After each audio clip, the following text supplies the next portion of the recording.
Eh bien salut tout le monde les amis, j'espère que vous allez bien, j'espère que vous êtes en forme. Aujourd'hui débriefing du jour 2 à Bahreïn. Alors tout d'abord, avant qu'on commence, je vous invite fortement à aller voir le débriefing du jour 1, voilà, pour ceux qui ne l'ont pas vu, puisqu'il y a plein d'informations qui je pense devraient être importantes à la bonne compréhension de ce jour 2.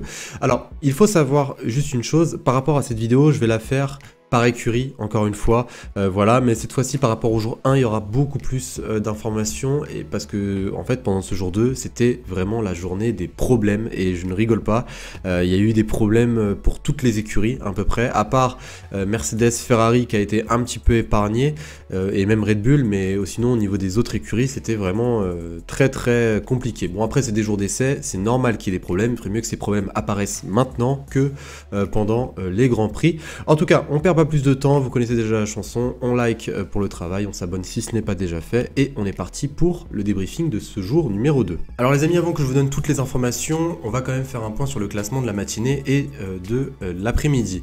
Alors hier on m'a reproché de ne pas avoir cité les pneus chaussés par les pilotes, et bien là vous allez être servi, puisque pour le matin, grande surprise, c'est Esteban Ocon qui est venu chercher le meilleur temps au tour en 1:34.2 avec des pneus C4, voilà le français qui a parcouru 59 tours pendant la matinée. Il est suivi de très près, encore une fois, par une Ferrari, et cette fois-ci celle de Charles Leclerc. Charles Leclerc qui a pris le volant de la F1 75 le matin, et du coup après on a pu retrouver Carlos Sainz l'après-midi. Verstappen 3ème avec des pneus C2. Charles Leclerc, je ne l'ai pas dit, mais il avait des pneus C3. Et le pilote qui a parcouru le plus de tours, c'est nul autre que George Russell au volant de sa Mercedes W13 avec 67 tours. Alors George Russell est venu se classer 9ème, mais bon, il faut savoir quand même que les Mercedes cachent encore leur jeu. Donc voilà pour le matin, on va directement passer à l'après-midi. Et donc pour l'après-midi, ça reste à peu près similaire que le matin. Cette fois-ci, c'est Carlos Sainz qui est venu chercher le meilleur temps en 1:33.532 avec des pneus C4.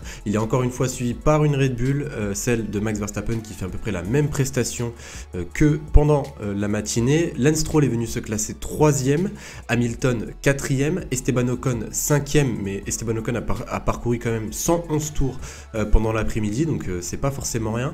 Et le pilote qui aura parcouru le plus de tours pendant cet après-midi, eh bien ça restera Yuki Tsunoda avec 120 tours au compteur. Donc voilà, les écuries testent encore pas mal de choses. On a pu voir que pendant la deuxième, enfin du moins pendant l'après-midi, les Mercedes ont essayé de faire des temps de qualif, exactement pareil pour Red Bull, voilà, ils ont tous chaussé des pneus tendres, donc voilà, C5 pour Hamilton, C4 pour Max Verstappen, mais bon voilà, ça reste encore une fois très très flou en termes de performance. Là, pour la hiérarchie, selon moi, de ce que je peux constater, ça reste encore une fois Ferrari, Red Bull et Mercedes qui, selon moi, sont les meilleurs prétendants au titre. Enfin, du moins là, de ce que je peux voir. Après, je peux littéralement me tromper, mais selon moi, ça reste la hiérarchie probable pour ce qui pourrait se passer au Grand Prix de Bahreïn la semaine prochaine. En tout cas, voilà les amis pour le classement. On va directement passer aux informations importantes. Alors, on va commencer avec Ferrari. Alors, je vais faire de l'écurie qui s'est le mieux comportée à l'écurie qui a eu le plus de problèmes, parce que croyez-moi, des problèmes aujourd'hui il y en a eu. Alors déjà par rapport à Ferrari, on a pu constater un nouveau fond plat pour la Ferrari.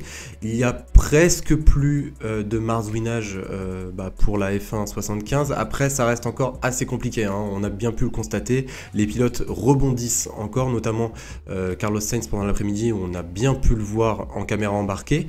Pour les Aston Martin, il y a eu quelques petits soucis. Sébastien Vettel s'est arrêté en piste le matin et Lance Stroll s'est arrêté en piste également l'après-midi. Après, ça reste des soucis mineurs et ils n'ont pas été dévoilés.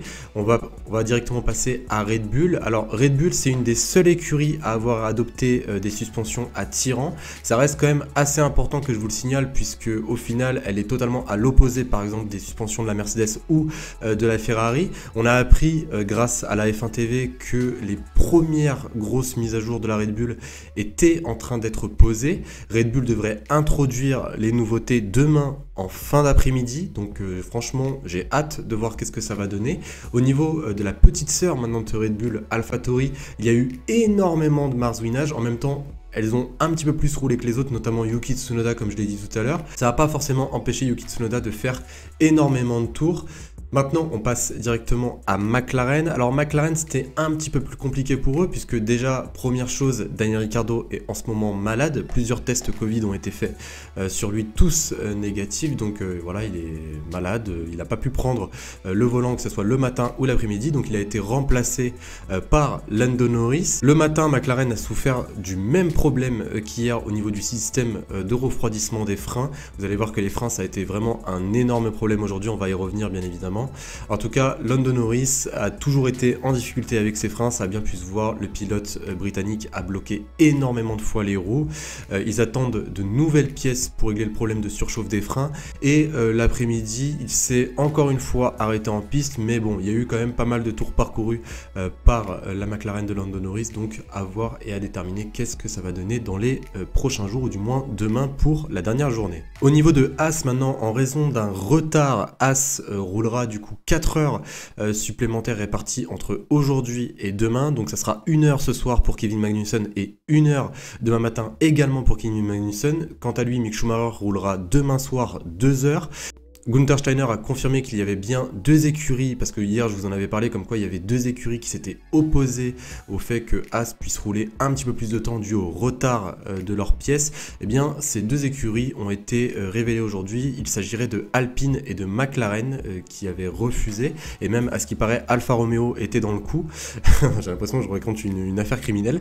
Et dernière chose concernant Haas, en fin de matinée ils ont eu un gros problème d'échappement et on a bien pu revoir Kevin Magnussen au volant d'une Formule 1 pendant l'après-midi, donc c'était vraiment sympa à voir. On passe à Alpine. Alors j'ai 2 choses à dire sur Alpine. Déjà la première chose, c'est le changement de livrée pour Alpine qui roule aujourd'hui, qui a roulé aujourd'hui avec du rose. Alors il faut que je vous rappelle que cette livrée sera utilisée pendant les 2 premiers Grands Prix de la saison.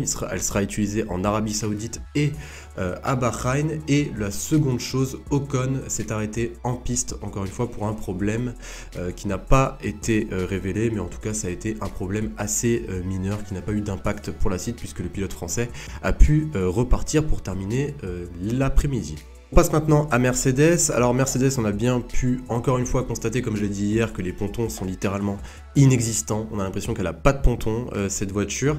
Moi, ce qui m'a un petit peu perturbé, après je sais pas s'ils cachent leur jeu ou c'est peut-être dû aussi au plomb qui a été rajouté, donc ça fait en sorte que la voiture est plus lourde, donc plus difficile à piloter.